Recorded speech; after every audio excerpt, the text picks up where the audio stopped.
Right, okay, I'll start.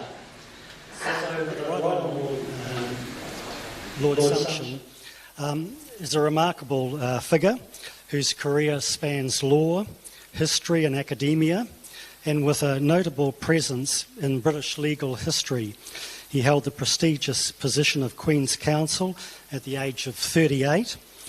His career as a barrister in many landmark cases spanned over 3 decades. And his career took a unique turn when he was appointed directly from the bar to the Supreme Court of the United Kingdom. He served there until 2018 when he retired, leaving a legacy as one of the most decorated legal professionals of his generation. Lord Sumption also served on the Privy Council after his appointment in 2012. Beyond his legal experience, Lord Sumption is a man of many interests. He serves on the board of the English National Opera, is proficient in French and Italian and can read Spanish, Portuguese, Dutch and Latin, and his multifaceted background has earned him the moniker, the Brain of Britain, as recognised by The Guardian. In 2019, Lord Sumption was chosen to deliver the prestigious BBC Wreath Lectures, where he explored the relationship between politics and law. And over the course of 5 lectures, he delved into topics such as the expanding reach of the law, the capacity of democracy to accommodate diverse opinions and interests, and the nuances of human rights, and the merits and drawbacks of written and unwritten constitutions. In 2023, when democratic and political institutions worldwide face unique challenges, Lord Sumption's insights are particularly pertinent, and the Free Speech Union is honoured to present Lord Sumption as our 2023 AGM keynote speaker. So if you can join me in giving a really warm New Zealand welcome to Lord Sumption.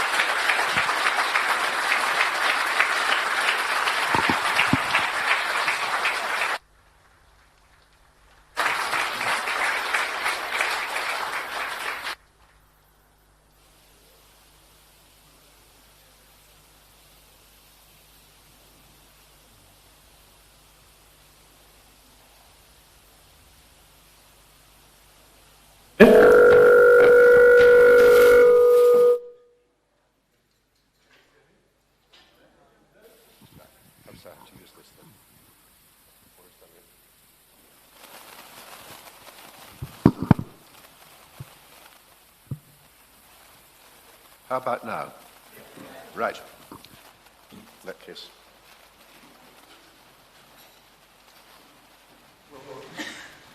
Good afternoon. Article 19 of the United Nations Universal Declaration of Human Rights requires states to, and I quote, guarantee to all people the freedom to seek, receive, or impart information or ideas of any kind, either orally, in writing or in print, in the form of art, or through any other media of a person's choice. Freedom of expression is probably the most widely acknowledged human right in the world. Most national and international charters of rights contain a provision broadly similar to Article 19 of the Universal Declaration. In New Zealand, it is embodied in Section 14 of the Bill of Rights Act. Lip service is paid to it even in totalitarian states. Freedom of expression is not worth a great deal in Russia or North Korea, but both states have constitutions which guarantee it in imposing terms.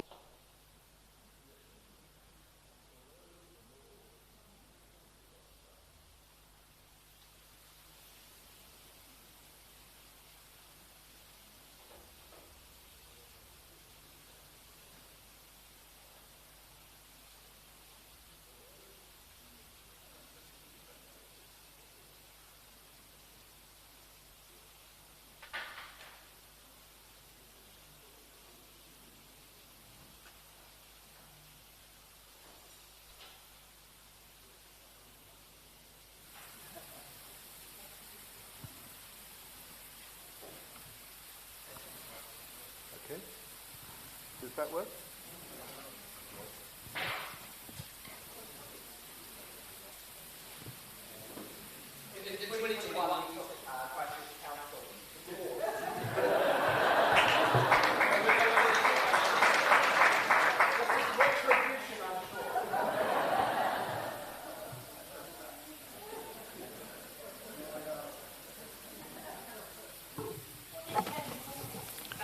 Speak up for the woman.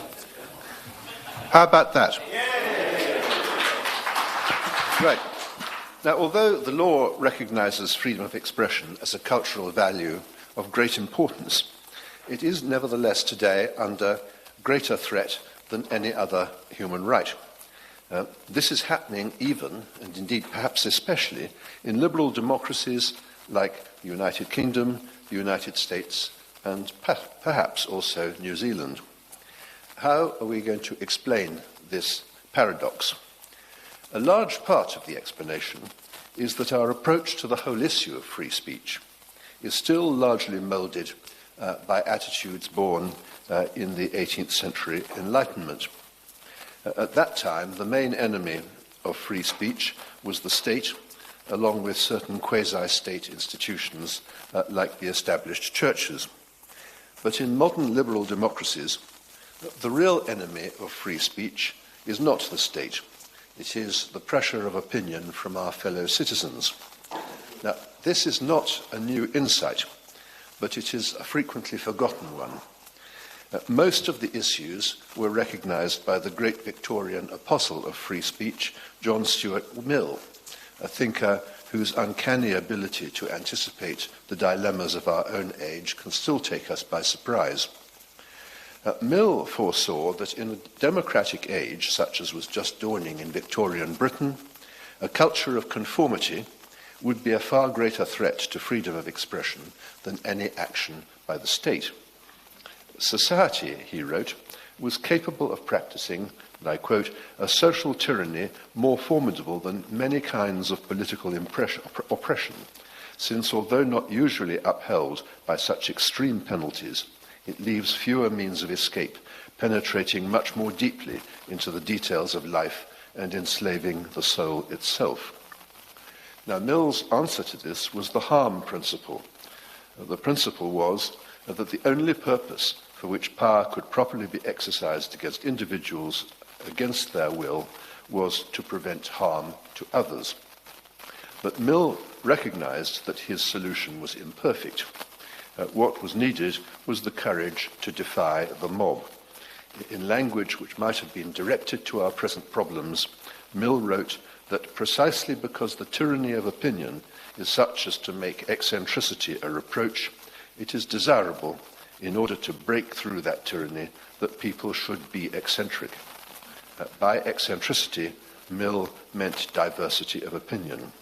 What he said was this: that so few now dare to be eccentric marks the chief danger of the time. Today, the position is worse than Mill could ever have imagined. But it isn't enough to lament this state of affairs. If we're going to do anything about it, we need to understand something about why it happened. This is a complex subject, and I can't claim to have all the answers, but I think that I can offer at least a partial explanation. Tolerance does not come naturally to human beings. For most of human history, what people believed was laid down by authority. The authority was normally religious, but it extended well beyond theological doctrine to the natural world. Pluralism and diversity of opinion have only been accepted as desirable for the last 3 or 4 centuries. They are essentially the legacy of the scientific revolution of the 17th century and the European Enlightenment of the 18th. These movements rejected mere authority as a source of truth in favour of observation, reasoning, and rational discourse. Like all cultural phenomena, this is a fragile construct. And in recent years, we have shown signs of reverting to an older, more authoritarian model which prevailed before the 17th century. I think that a major part of the explanation has been the decline of individualism. John Stuart Mill's outlook on the world was profoundly individualist. He famously declared that if all mankind were of one opinion and only one person was of the contrary opinion, there could be no justification for silencing him. Now, there have been times when individualism was the dominant theme of public discourse, but today it is widely despised as a social value. It is regarded as selfish, uncaring, and antisocial. And this attitude has infected the debate about the limits of freedom and undermined the case for freedom of expression. It reflects a view of society as a great organism which must have a single collective notion of what is true and good. Free speech can be seen by those who take this view as a tool of oppression which leaves the field open to the powerful. Few things are more revealing of this state of mind than the phrase repressive tolerance, which was the title of a famous essay by the American Marxist Herbert Marcuse, published in 1965. Now, it is of course true that in a world of free speech, the most influential voices will be those of people influential enough to have a public platform, although social media have given a voice to many others. But however powerful a person may be, in a world of free speech, what he says will be open to challenge. The alternative to free speech is a world in which public discourse is dominated by a different and more sinister form of power, the power of those with loud enough voices and sharp enough elbows to drown out others. That power, of course, is not open to challenge. The idea of a community with a common outlook on the world sounds inviting, more inviting perhaps than a community divided by bitter ideological or economic discord. However, it must be obvious that as long as human beings retain their individuality, their intellectual curiosity, and their skepticism, a common outlook cannot be achieved without systematic coercion. What we are witnessing today is a powerful movement to achieve conformity by systematic coercion. Mill anticipated many things, but he did not anticipate the internet. Social media can conjure up instant lynch mobs.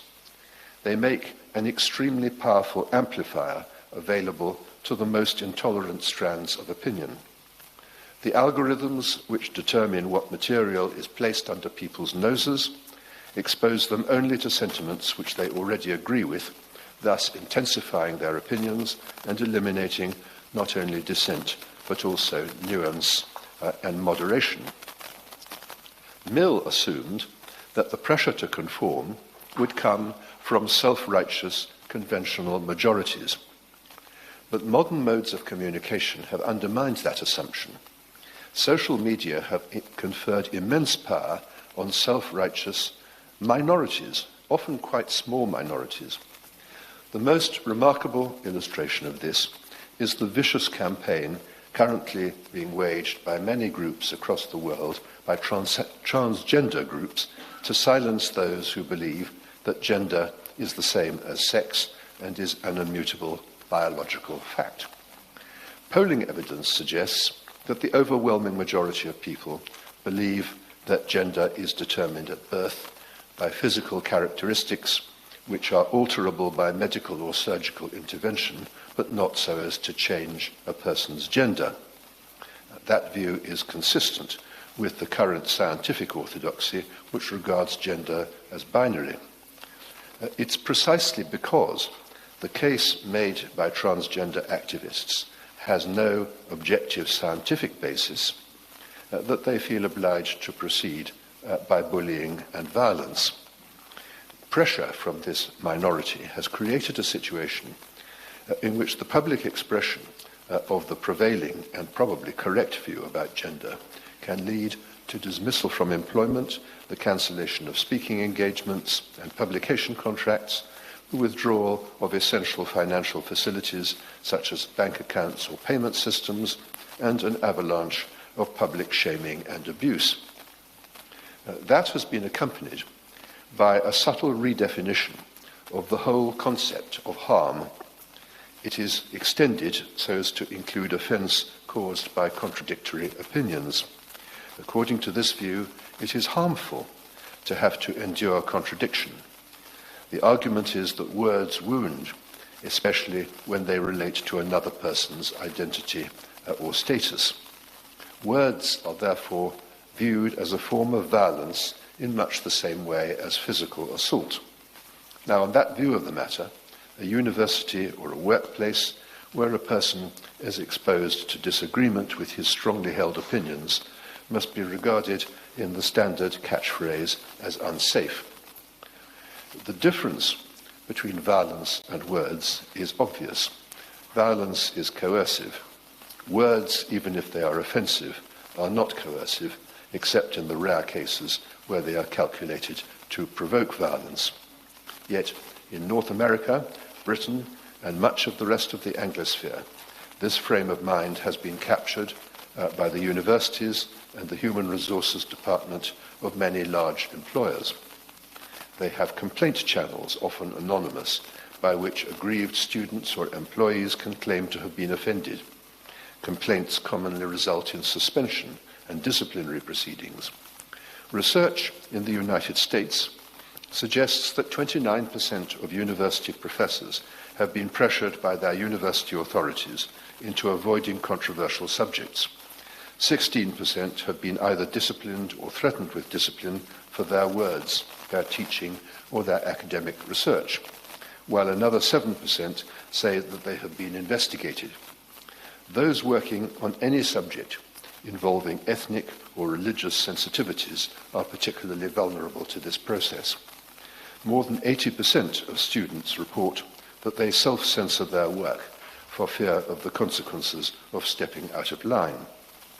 In Britain, there has been no equivalent survey, but anecdotal evidence suggests that the problem is just as acute there.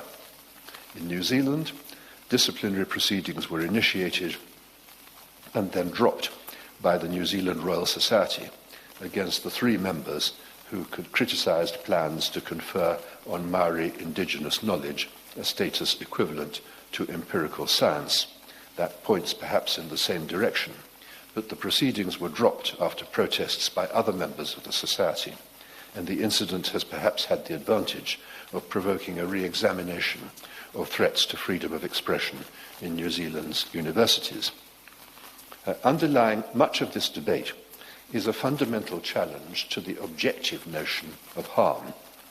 When interest groups object to somebody's opinion, they commonly call for a subjective approach to its impact. Harm is whatever the relevant group perceives to be harm. This way of looking at the harm done by free speech is particularly common when the offended group is an ethnic, religious, or sexual minority. The desire to accommodate minorities who feel themselves oppressed is quite understandable. It assists social inclusion. But carried to its logical extreme, it gives them a right of veto, an entitlement to silence opinions to which they object. And it is being carried to its logical extreme. In many countries, including Britain and New Zealand, hate speech is in some circumstances a criminal offence or an aggravating factor when accompanied by some other criminal conduct.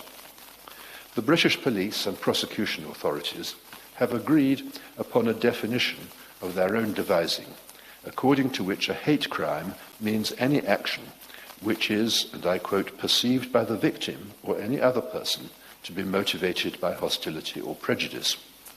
In other words, they have adopted a subjective definition dependent on the feelings of the victim rather than an objective assessment of the words used.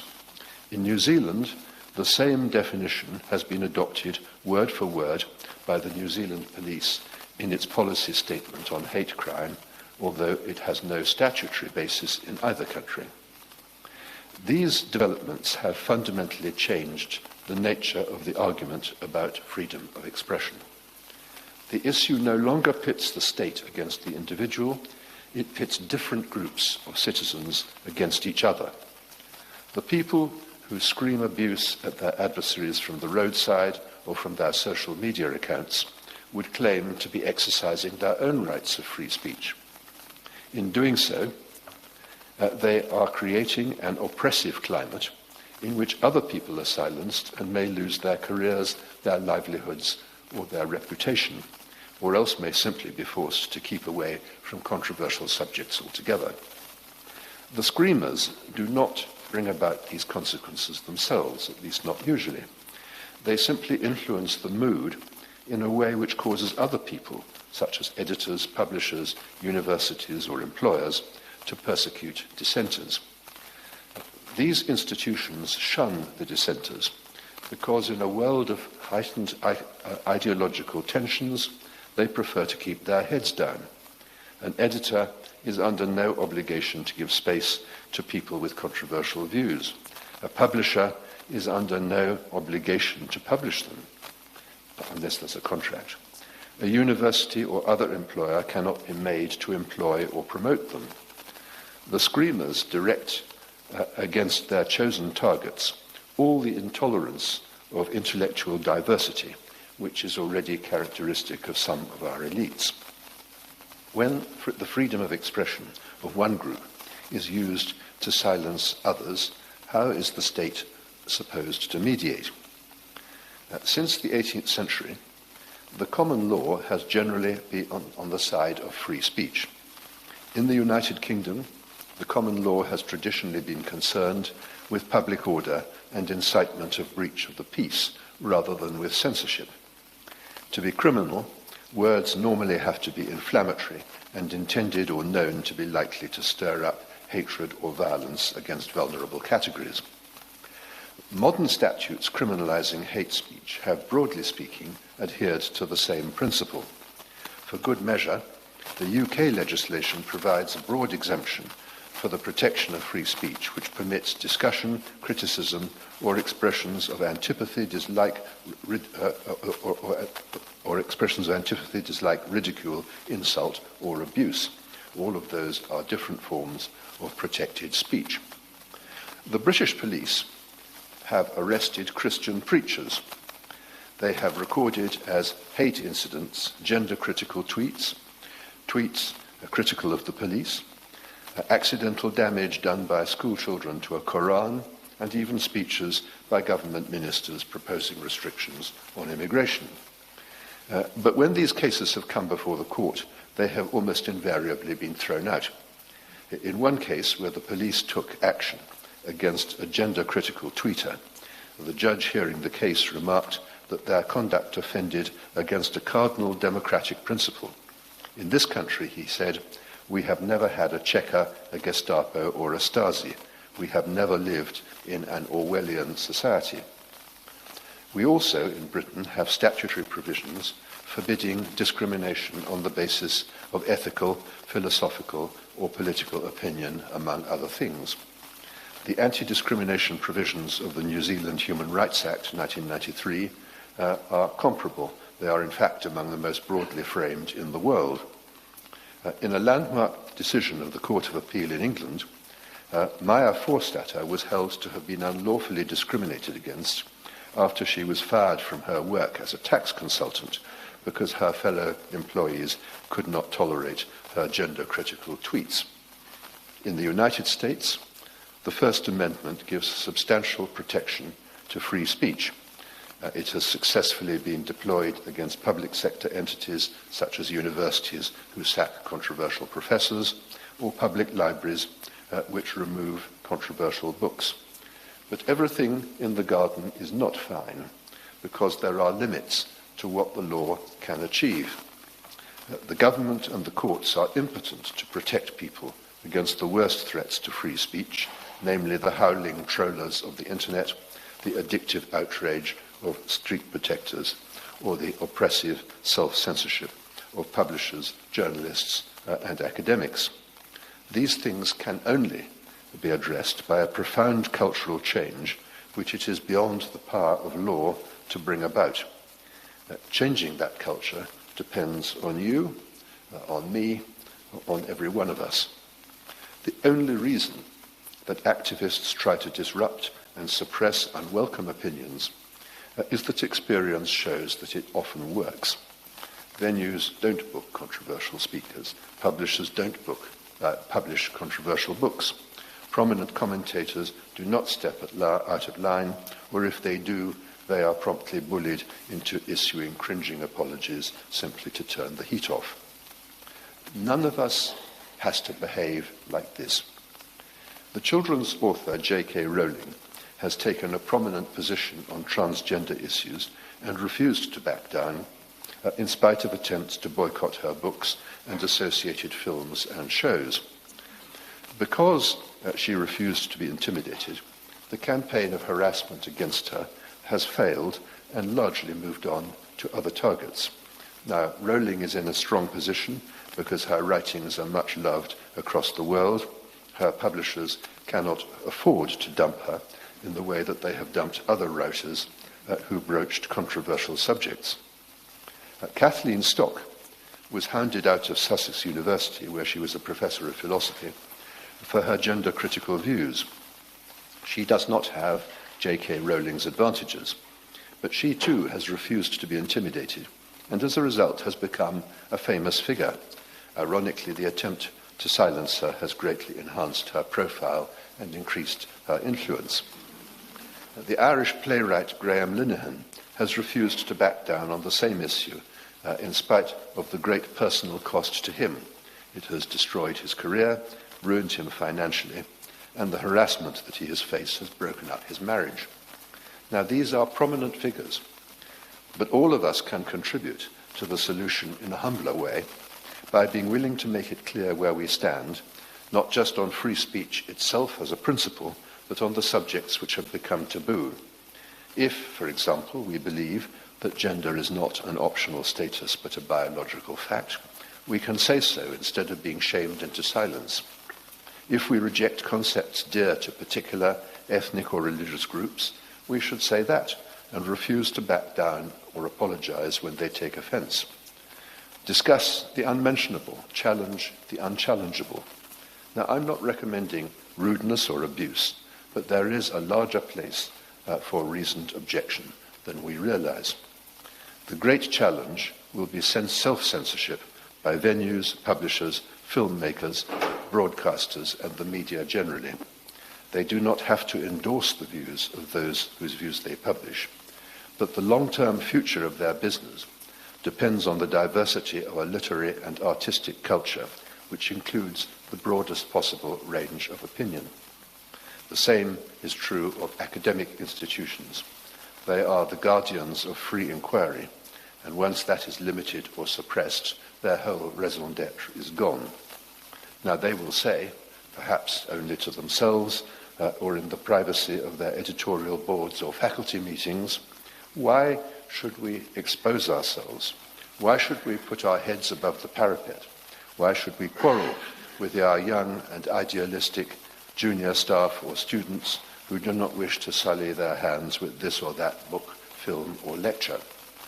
Why should we court the unpleasantness involved in speaking up when a quiet life is a lot more comfortable?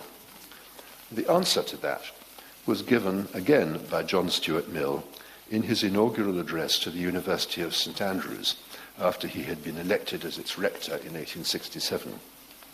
Let not anyone pacify his conscience by the delusion that he can do no harm if he takes no part and forms no opinion, he said. Bad men need nothing more to compass their ends than that good men should look on. Free speech is not a luxury. Ever since the 17th century, the civilization of mankind has been based on the notion that there is such a thing as objective truth. It may be more difficult to identify with confidence, but it exists. Free speech is not a luxury. Ever since the 17th century, the civilization of mankind has been based on the notion that there is such a thing as objective truth. It may be more difficult to identify with confidence, but it exists somewhere out there. We have built our intellectual world on the basis that we get closest to the truth by objective study of the available material by abandoning immovable preconceptions, by logical reasoning, and by a willingness to engage with dissenting voices. These are not just social constructs, they are universal principles which are necessary if we are to discuss controversial issues in the same language. Historically, they have made possible the phenomenal economic prosperity and intellectual achievements of the last 4 centuries. Yet these basic principles of rational discourse, upon which all of this depended, are now under challenge. Reason is rejected as arrogant, feeling and emotion are upheld as suitable substitutes, freedom is regarded as domineering, enlightenment is banished as offensive to the unenlightened. Current campaigns to suppress certain opinions and eliminate debate are an attempt to create a new conformity, a situation in which people will not dare to contradict for fear of a provoking outrage and abuse. These things are symptoms of the closing of the human mind and the narrowing of our intellectual world. Statements of fact or opinion are necessarily provisional. They reflect the current state of knowledge or experience. But knowledge and experience are not closed and immutable categories. They are inherently liable to change. And that is the reason why nobody can be entitled to intellectual safety. Once upon a time, most of the major religions claimed a monopoly, not just for their theology, but for their conception of the natural world based on authority rather than observation. Once upon a time, the consensus was that the sun moved round the earth and that blood did not circulate around the body. These propositions were refuted only because current orthodoxy was challenged by people once thought to be dangerous heretics and disturbers of the peace. Once upon a time, the religious and social consensus of our societies justified the imprisonment of homosexuals and the ostracism of divorced women. Historically, most societies have at one stage or another abhorred democracy, rejected religious and political tolerance, and regarded the whole idea of racial or gender equality as absurd. These ideas, which were once thought to reflect obvious moral truths, died out in most countries in the face of rational argument. Today, minorities, racial, religious, or sexual, are said to need protection from harmful words. But historically, minorities have been the main victims of censorship and other forms of intellectual and social intolerance. Knowledge advances by testing conflicting arguments, not by suppressing them. Understanding increases by exposure to uncomfortable truths. All of us in this place live in democracies whose entire political order depends on the free exchange of ideas, on an acceptance of diversity of opinion, and on a large measure of tolerance of intellectual difference. Our collective life depends on the resolution of issues between citizens by marshalling objectively verifiable facts. It depends on ordered debate about their implications under common rules which exclude coercion and lies. It depends on a culture in which the outcome of our processes of collective decision-making are accepted even by those who disagree with it. And that is what is at stake in the current debate about free speech. The alternative is a narrow-minded, intolerant, and authoritarian society in which the fear of giving offence or of challenging existing tropes and shibboleths eliminates the most creative and original products of the human spirit. Ultimately, we have to accept the implications of human creativity. Some of what people say will be wrong. Some of it will be hurtful. Some of it may even be harmful, not just to those who hold those beliefs, but to others. But there are greater values at stake. We cannot have truth without accommodating the possibility of error and tolerating the challenge to received truths. We cannot live together in society without allowing people to say things that others regard as foolish, hurtful, or untrue. It's the price but we pay for allowing human civilization to advance and flourish, and it is surely worth fighting for. Thank you for listening to me.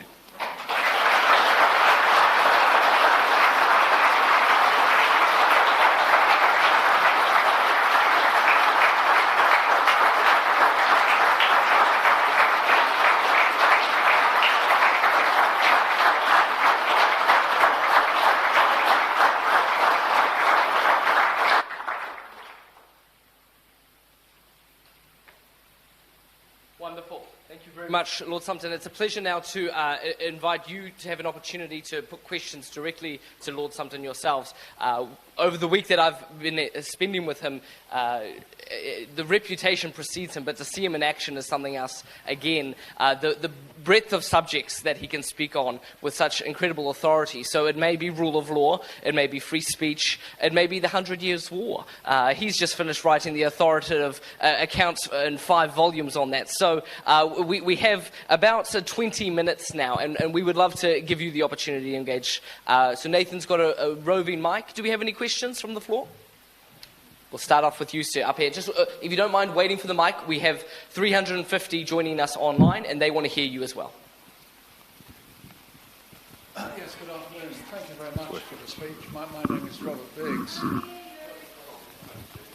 I think you're having the same problem as I had. I probably am, yes. So, my name is Robert Biggs. Thank you very much for your speech. And it was another Englishman, Shakespeare, who said, first of all, let's kill the lawyers. Fortunately, with a poetic license, he never did.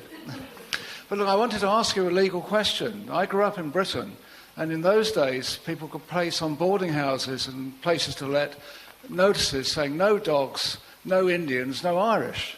Thanks to anti-discrimination laws, that's disappeared. How do anti-discrimination laws, which relate to age, race, religion, disability, differ from hate speech laws? Well, they are both, I think, objectionable. But we're not, notices rejecting Irishmen from boarding houses are not an intrusion against the principle of free speech. They offend the principle that all of us are entitled to equal treatment and the equal availability of goods and services, which is another problem altogether.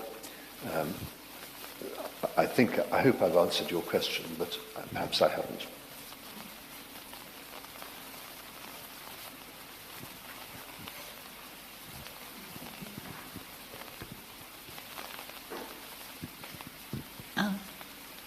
Thank you for coming. I would like, this morning, I had a discussion in a coffee bar with another person about the Israeli war. Would you be willing to speak about that? One side said there is a lot going on that we don't know about, and the other side said the solution is simple: stop killing. Well, the current crisis in the Middle East has tested attitudes to freedom of expression, among many other things. There is a propensity, in fact, of both sides, to suggest that there is only one legitimate point of view. That view has been espoused by many people in Britain, including government ministers. I think that there are a number of points of view, most of which are legitimate. Whether or not one agrees, it seems to me that it is legitimate to say that the Palestinians have suffered serious grievances, which may not justify what happened on the 7th of October, but certainly help to explain it.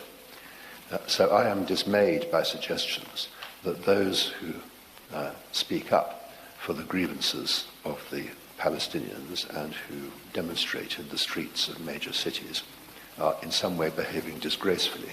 It's perfectly true that some members of mobs, and I'm afraid this is characteristic of all large-scale demonstrations, there will always be a small minority who will shout outrageous and intolerable things, anti-Semitic tropes of the worst possible kind. And, unfortunately, it's not possible to prevent that except by banning demonstrations altogether, which I think would be an unbalanced response. This is a very difficult and very sensitive issue, and I don't think there is a simple solution. But I think that a greater degree of tolerance of different views provoked by a problem that has actually existed for some 70 years would be a better solution than any other.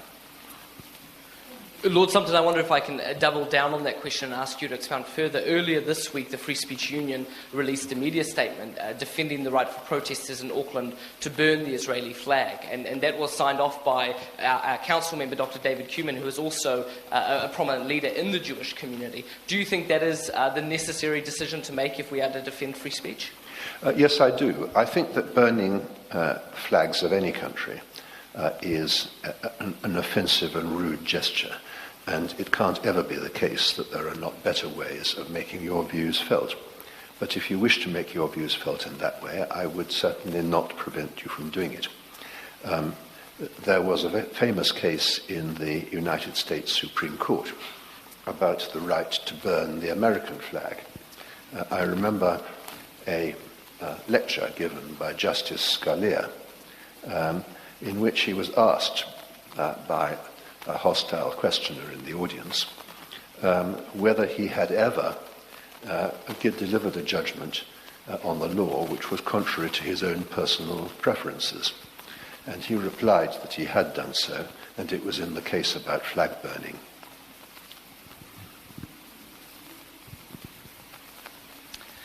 Well, good afternoon. My name is Rex Arder. I've got a question about the potential introduction of hate speech laws in places like New Zealand. Now, I realise that you're already stuck with your one in the United Kingdom, but I just wonder if you would care to offer your opinion on whether the introduction of an incitement to hatred type law, similar to the British one, in New Zealand would be a good or a bad thing.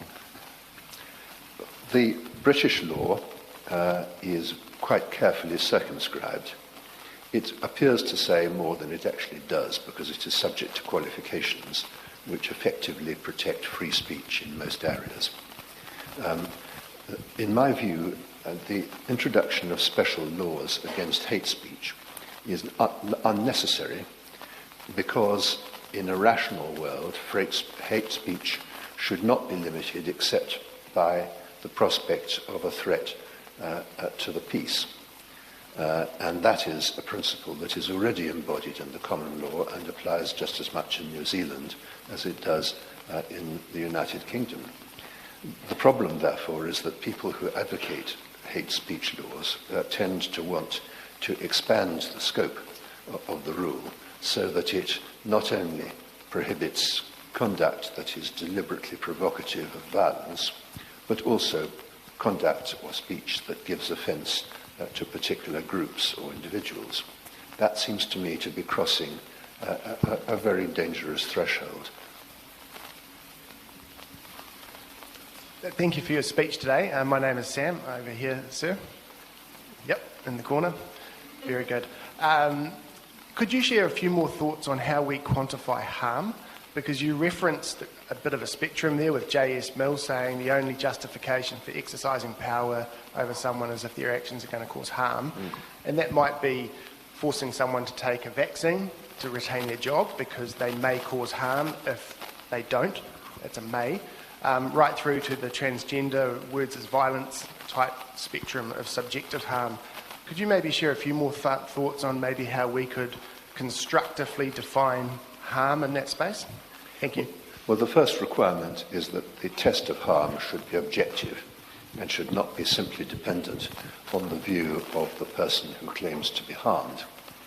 I think that the second requirement is that the harm should be inflicted by some process which is coercive. That means either something that is directly forced on individuals against their will, or something which provokes other people to behave in that way. I think that those are the two cardinal requirements.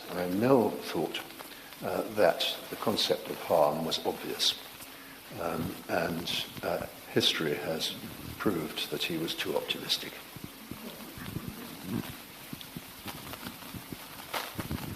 Thank you for coming, sir.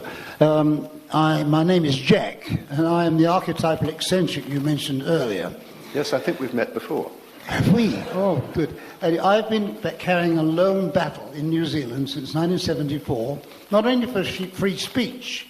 In the public square, we've got no protection. I never called the police at any stage, and yet I was so outrageous in my opinions that people would crack up, either in fury or in laughter.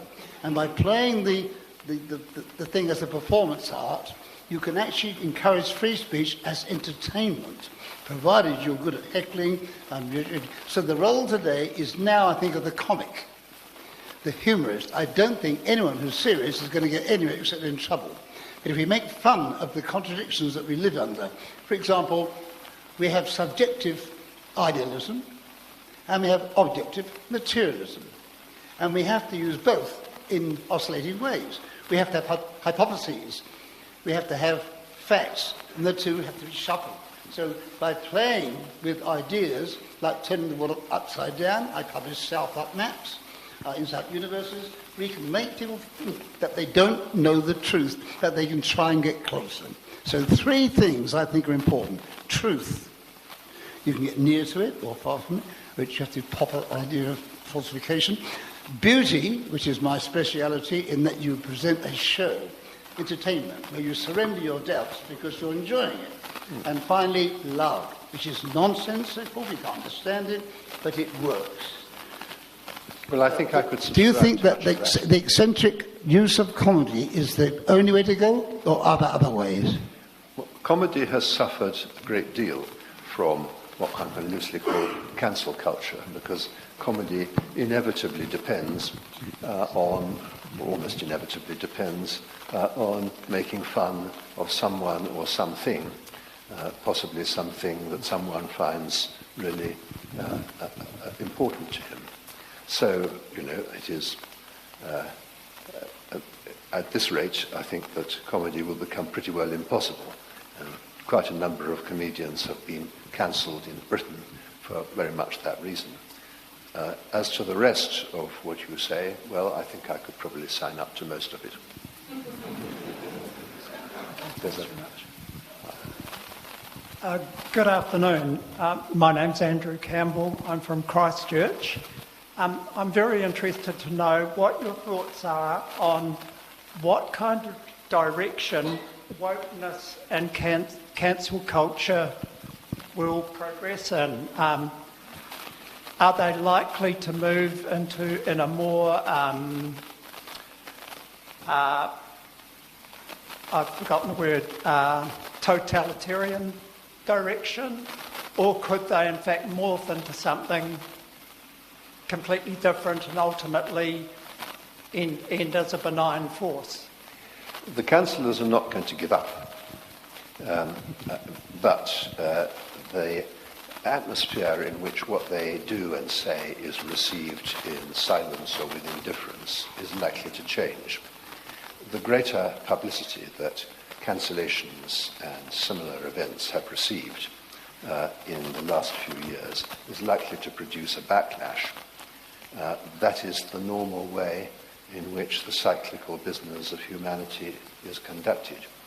We tolerate a state of affairs because it's simpler to keep quiet until we arrive at the position where we find ourselves in a rather disagreeable place, and we then change our mind. The problem is it can take a long time, and I'm not going to venture a prediction as to how long in this particular case. There's a lady here who... Sorry, can we just hold on a second and get a microphone so that people online can hear you as well? Good afternoon and welcome. I had the opportunity the day before yesterday to meet with my employer, Te Whiti Ora, which is the health board in New Zealand. There was a document that thick sitting on the bench about the Midwifery Council. I challenged my unionist friend to search the document for the words mother and woman. I find that frightening.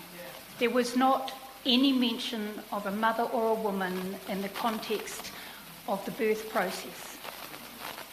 Well, George Orwell wrote that those who wish to control the debate first distort the language. And I think there is a lot of truth in that. Very many attempts are made politically and in philosophical discourse to suggest a new vocabulary which effectively concedes the point that is being disputed. And I think that that is something that we ought to resist. And a good example is the invention of gender as something that is different from sex. Although innumerable statutes and all the dictionaries produced until about 2 years ago accept that they are substantially the same thing. Once you accept that they're different, the next stage is to say that parts of them are optional. So the misuse of language is an important tool of argument. It's a form of cheating, which I think we should retreat from. Thank you for coming here. The New Zealand government have recently introduced a new history curriculum for schools, which is produced by about 5,000 bureaucrats at the Ministry of Education, and is more, I think, has an agenda which is not the application of objective truth. And as a historian, I wonder whether that's happening in Britain, and how important do you think that is?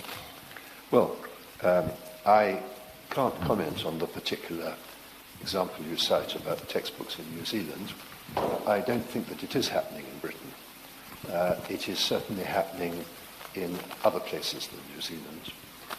For example, just to take places that I'm reasonably familiar with, in Hong Kong and in the United States, to take two societies at different poles of the spectrum, where textbooks are being rewritten to accommodate a particular point of view, and textbooks that do not suit that point of view are being removed from bookshelves in public libraries.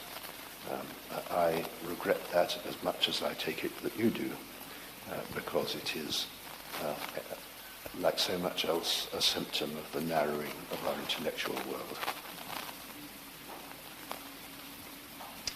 Hello. In 2021, the New Zealand Law Society's independent report on the Lawyers and Conveyancers Act recommended that there should be a new regulator established for the legal profession, in which the regulator must give effect to the principles of the Treaty of Waitangi. I'm not sure how much you know about the Treaty of Waitangi in the New Zealand context. I've read it, and I'm also aware of some expansive tendencies in its interpretation. Yes. I agree as a law student, but what are your thoughts on the constitutional impacts of having the regulator of the legal profession bound to such duty? Well, I think the main problem about that is likely to be the uncertainty as to what rules can actually be extracted from the Treaty of Waitangi. And that's a subject on which I'm really not able to add much. I have read the text, but I can really not carry it any further than that.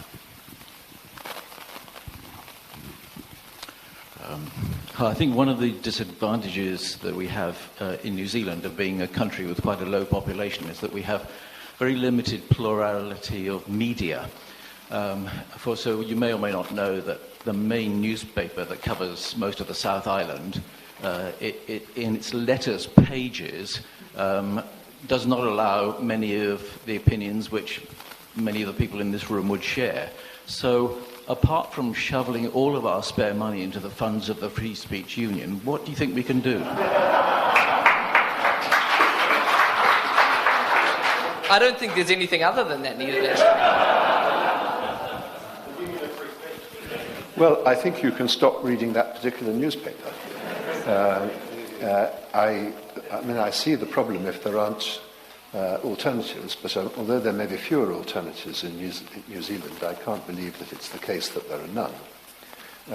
But I don't think that one can set up rules as to what newspapers are to say or allow other people to say in their own columns. That would itself be an offence against free speech. So I think it's important that we should not succumb to the temptation to combat the enemies of free speech with their own tools. I just wanted to ask, in England, in London, there's going to be a march that they want 1 million Palestinians, and at the same time, that's when they celebrate, is it the armistice or the... celebrate what? Armistice, or is it First World War next weekend? Mm-hmm. So are there boundaries to free speech when one side is not going to let another side have their free speech at the expense of the other? Is there a place for putting boundaries at all on free speech like that? I think that the suppression of the public expression of any view by violence or the threat of violence is totally unacceptable. It's unacceptable under the existing law.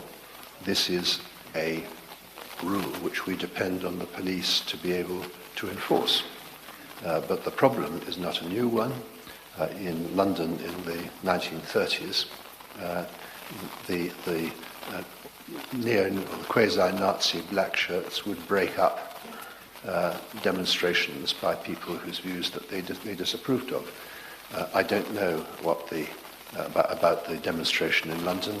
I've been away from London for more than a week, but it sounds to me as if exactly the same principle would apply there.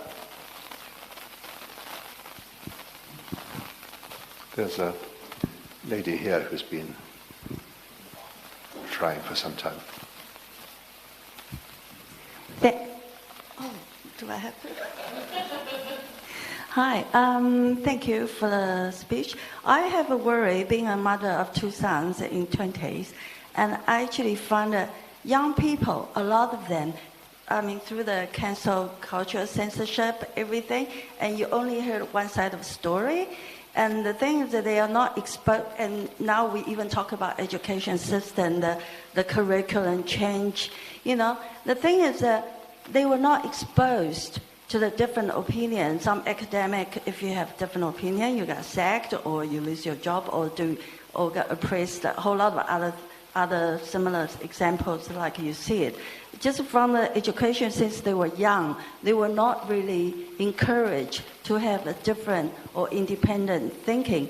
And if you ask young people nowadays, a lot of them don't even know they don't have free speech. They even feel they are very free, like I'm free to expose my body on the internet anywhere I like, or say whatever I like. Like they don't even feel they have lost the freedom of speech. How do we actually make them realize? Being a mother, I found it quite hard to even let them know, say, hey, you haven't got this because you're not really exposed to or get inspired to different way of thinking or different thoughts. If it's against the government narrative or the major mainstream media's agenda, government agenda, then you'll not even hear anything. They are not even allowed or exposed to that possibility. So they didn't really know what they missing, what they have lost. Sorry, my English is not very good. I don't have an easy solution to suggest to that problem. It's clearly true that the movement towards a less tolerant view of intellectual diversity is largely, but not entirely, led by the young. And there are various possible explanations of that. But the only solution lies in education and parental guidance. I know that you only have control over half of that, but I don't get the impression, at least in Britain, that the schools are at fault. I think it's got much more to do with peer pressure among the young themselves, and in particular with the fact that so much of their information about what's going on in the world in fact comes from social media, which is curated by algorithms that ensure that they only receive one view. But I wouldn't censor the social media for that either. I think it's something that requires patience and a backlash, which I'm sure will happen. Good afternoon. Good afternoon, President. Fairly simple question. At recent marches, I've been aware of the crowd chanting, like Jews to the gas ovens, or from the river to the sea, Palestine will be free. How does that? What's your viewpoint on this as regards whether it is in fact hate or not speech? The quotes that you give are clearly an example of hate speech, and in some circumstances, particularly when they were uttered in circumstances which provoked violence, or was liable to do so, they would be criminal. Clearly inciting murder of Jews is completely intolerable to existing laws. But there are shades of chants coming in these demonstrations. Some of them are not specifically anti-Semitic. They are essentially complaints about the political situation in Palestine. Now, I find it very difficult to say that a person should not be allowed to say that Israel should cease to exist. That is not my view. But it is a view of extremists who believe that the course of events since 1948 should be reversed. That seems to me to be an unpleasant political program which needs to be opposed on the political front rather than to be suppressed, because the effect of suppressing it will not be to get rid of it, but simply to divert it into other channels which are much more difficult to confront. Thank you very much indeed. Insightful comments across a wide variety of subjects. One of the things that I take away from Lord Sumption's speech is the fact that people get away with the cancel culture that we exist under and the broader culture of censorship that has emerged because we let them.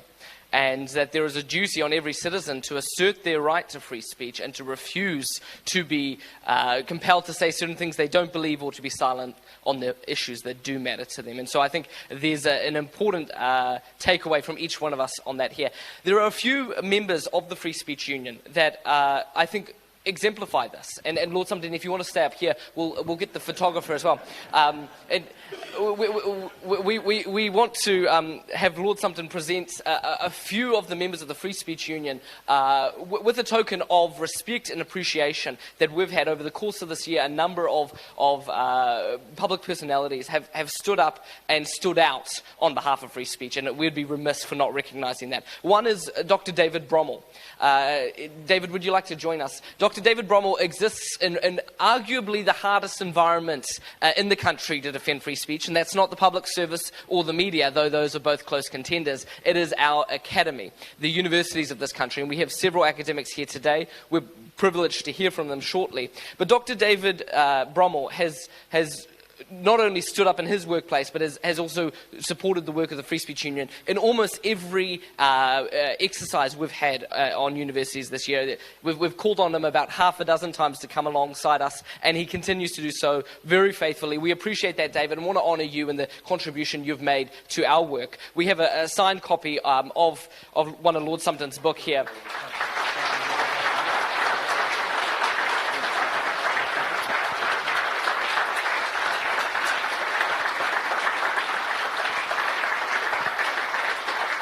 Bravo. Equally, as I mentioned, the media is a very difficult context in which to stand and speak out for free speech. Phil Crump, some of you may know him as Thomas Cranmer, not Saint Thomas Cranmer, but Thomas Cranmer nonetheless. Phil, do you want to join us up here as well? Phil was an anonymous...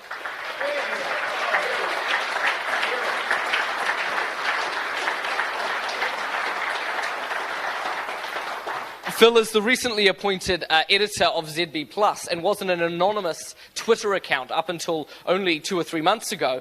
And in his capacity as a private citizen with a Twitter account, managed to break a series of bigger stories than what I think probably One News have done all year. And so, bravo, sir.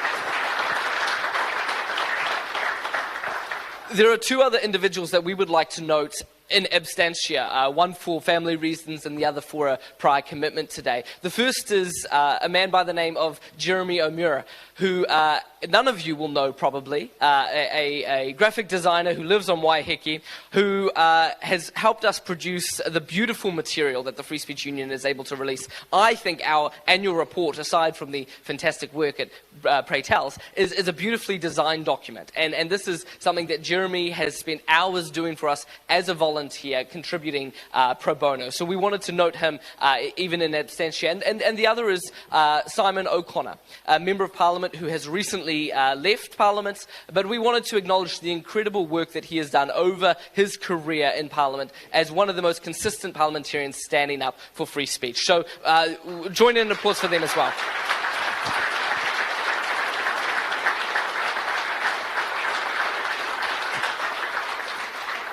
Conspicuously, there's one book left, and I just had Adam run it up for me because I just wanted to call out, I don't know, Lady Chambers, I don't know if they're with you or if they're just sitting next to you, but there's a wee contingent of young free speech advocates here. I don't know if that's a lad of 6 or 7. I'm not sure if Law in Crisis is going to captivate you quite yet, but whoever's bought these young children, Arthur, are they with you? Are they, Lady Deborah Chambers? Would you come and collect a book, or one of them as well?